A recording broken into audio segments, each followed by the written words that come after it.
Hey, what's up guys, Alex here. Thank you for checking this video and welcome to another episode on how to build a WordPress plugin from scratch. In this tutorial, we're going to take a look on how to generate multiple custom post types with this function that we have right now. Because if you remember in the previous lesson, yes, we generated a custom post type, but every time we use this form again, we replace whatever we generated before. So before I had the comic books post type, I created the product, and now the products is replacing the comic books post type. And if we access the database and we check at the last option here, the plugin CPT, we notice that yes, we have an array of data, but the array of data gets replaced every time we have a new option. And as of WordPress, right now, we don't have the ability to manually write another array in the same slot. We cannot do it. We need to deal everything on the same line. So the solution is actually quite simple and quite brilliant.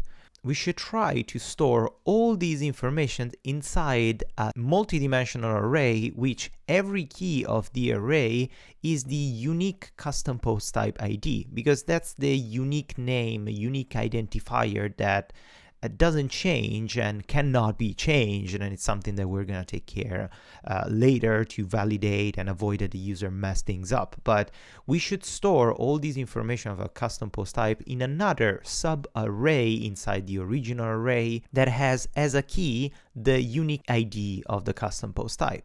Let me give you an example. So first, we're going to create a bunch of errors because we're going to destroy something.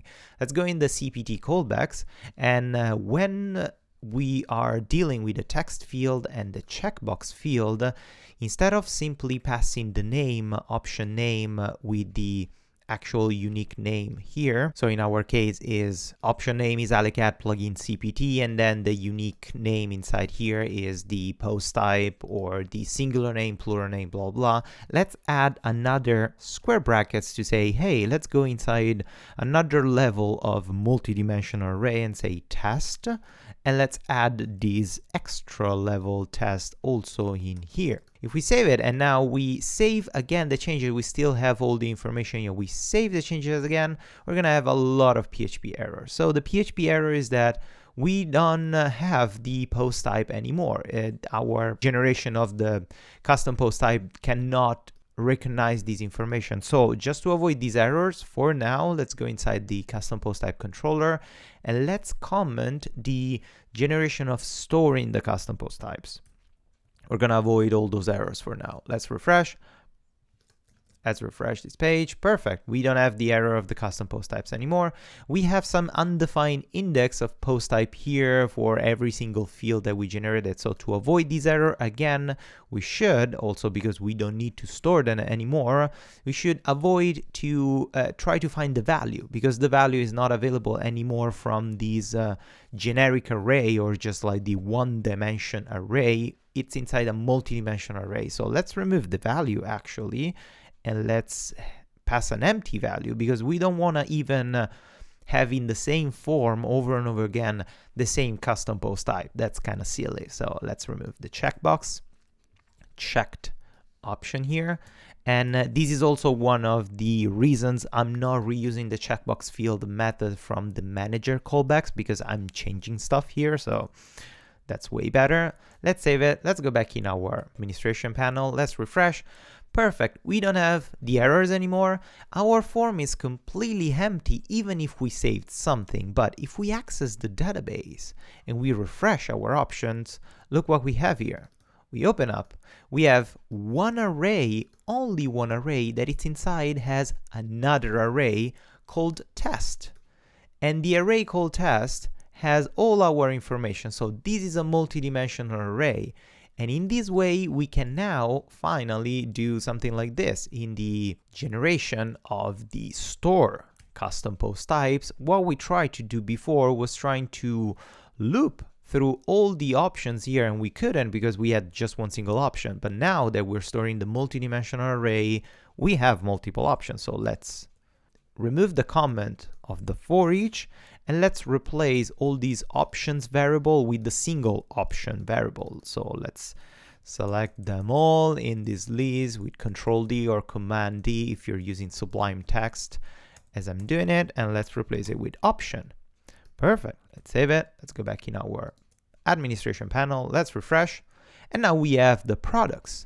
Awesome. Of course, we cannot leave it like that. The overall explanation works. We are basically storing all our data, in our case, just text field and checkbox fields, into another level, another layer of sub-array. So if we manually change this test to a second test, something like that, so we have the second test, second array inside the text field and checkbox field, and the admin area here, we try to save the comic books. So say comic book, and then comic book, and here comic books, and we say, yeah, public and archive, save changes.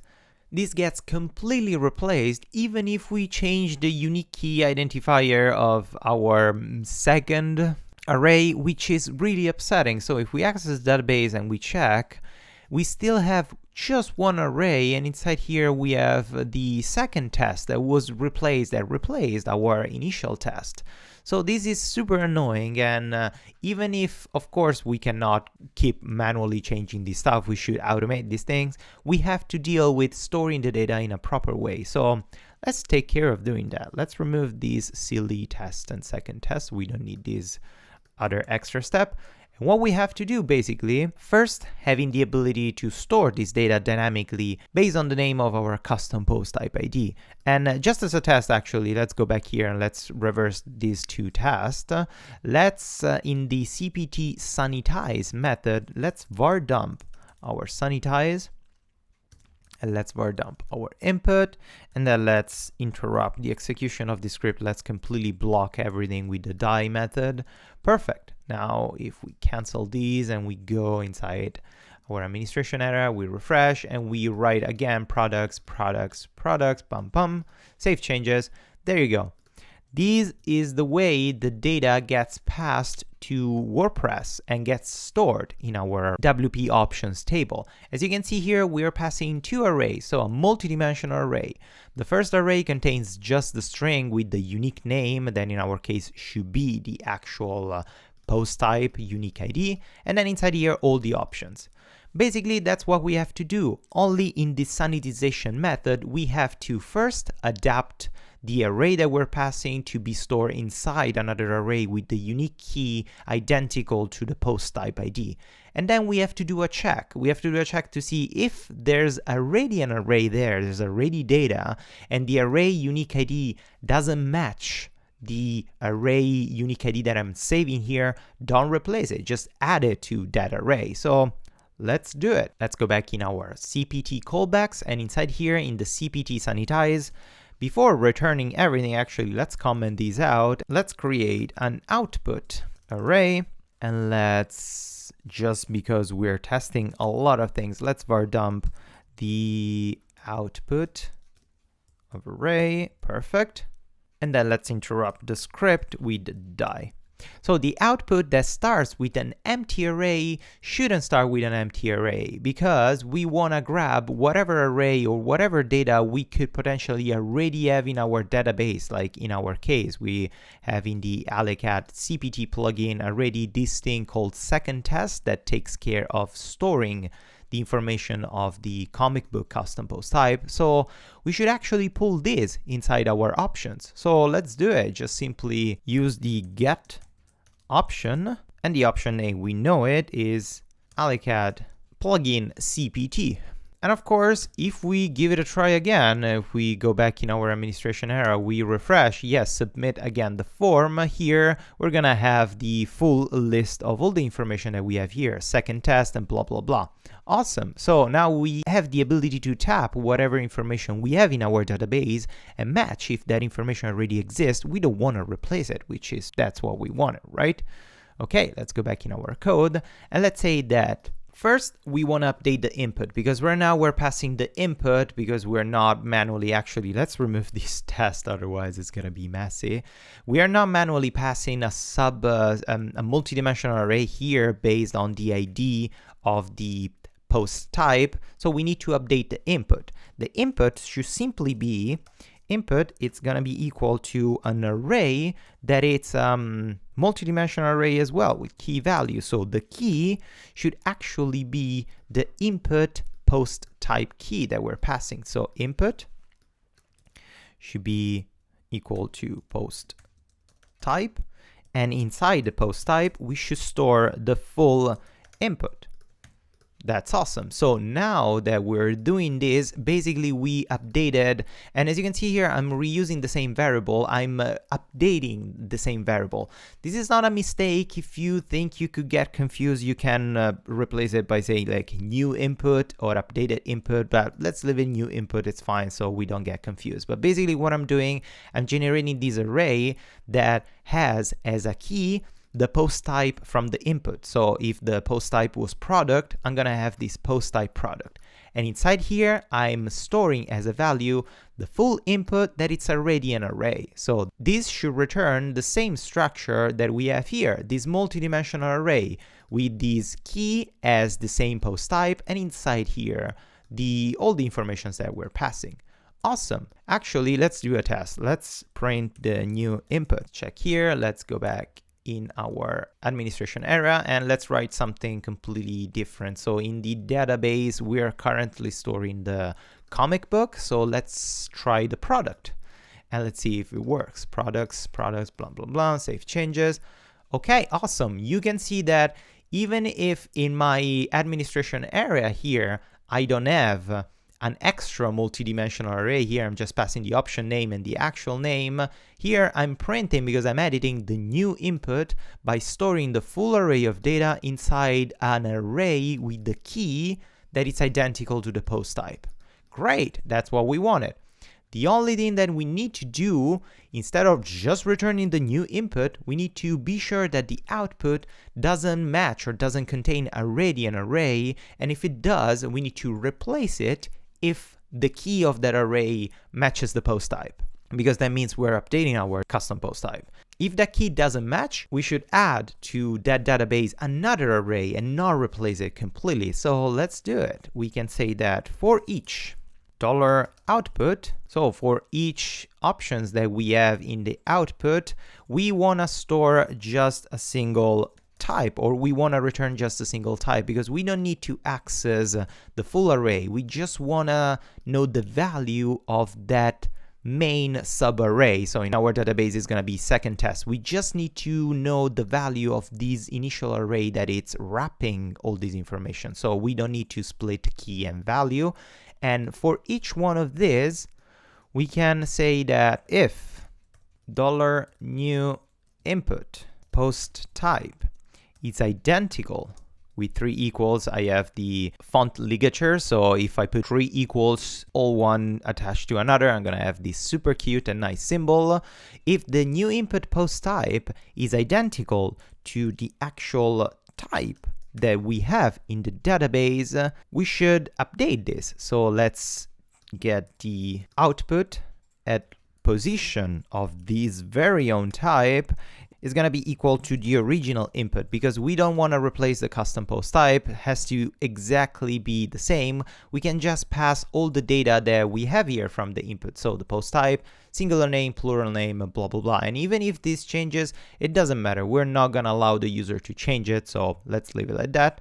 Otherwise, you can say else, we can store a new one. So let's store output empty. So we are going to add a new slot, a new array in that pre-existing array without replacing it completely. And we can store, in our case, the new input, because we want to store everything. We want to store that multidimensional array inside as another variable. So here now we can output or var dump the output and see. And actually, let me copy paste and be sure that I'm writing output properly. And we can see if actually we're storing all the things properly. So let's say, let's var down the output and let's die here. So the script will not execute. Perfect. Let's go back. So as I said, let's refresh this page, of course, to be sure. In our database, we're currently, let's refresh the database as well. We're currently having this multidimensional array with one array inside here with the second test unique key. And inside here, we're storing the comic book information inside the second test. Perfect. Let's say that here we want to create a product. products, and save and save. If we save the changes, oh, we got an issue. Post type is undefined index on line 21. I'm accessing something that is not defined. Sorry guys, on line 21. Okay, the new input post type is not defined. Okay, let's debug a little bit this thing. Let's var dump this variable here type to see what we're dealing with. And this type should be actually second test, the thing that we're storing, right? Let's refresh and continue. Oh, and actually the type is the full array. Oh, so we don't need the full array, but we need to tap actually the key and the dollar value. So let's say to print the key, and let's actually die here. So let's save it. Okay, back here. Let's refresh. Continue. Continue. Yes, second test. Okay, perfect. So we need to tap the key. Sorry about that. So if we're tapping the key, we need to check if the new input post type is identical to the dollar key, and then the output dollar key has to be equal to the input. But then we're gonna have again the error for the index post type doesn't exist there, because the index post type is not set. Okay, undefined post type. Oh, this doesn't exist. I shouldn't tap the new input. I should tap the input post type. Okay, if the input post type is identical to the key, let's update the key. Otherwise, let's store the new one. And this should work. Let's refresh again and let's submit again the data. Perfect. Great thing that we are var dumping here, because here we have an issue. You can see here we're returning properly the second test, what we have inside our output, but here we have the 0 thing, like we have an extra variable that is set to 0 that has another array inside. We don't want to do that. We want to actually remove this array and have the array size another value that starts with the product. So we can change it by, instead of having this completely empty, we can say that the input we want to here, and then we want to store these as a key, the input post type.